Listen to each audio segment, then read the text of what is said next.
Hello there, math leads. Welcome back to Math Jamboree, where we demystify math problems for you step by step.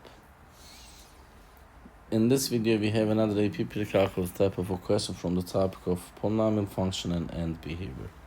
Let's solve it together. Consider the function I of x equals 6 times x to the power of 2 minus 4x plus 7. Which choice best describes the end behavior of I of x?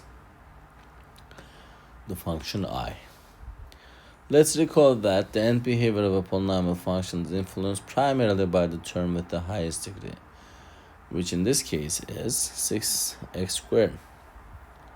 Now let's understand how the leading term 6x squared dictates the behavior as x approaches positive and negative infinity.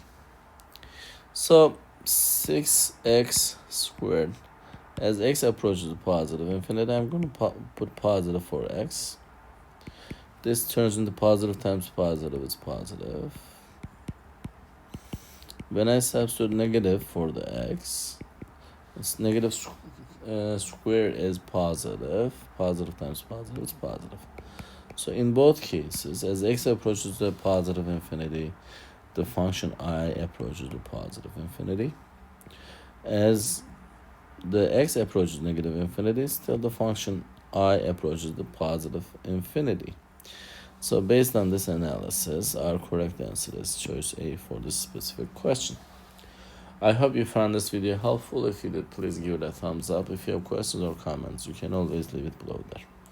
Thank you and see you next time. Bye-bye.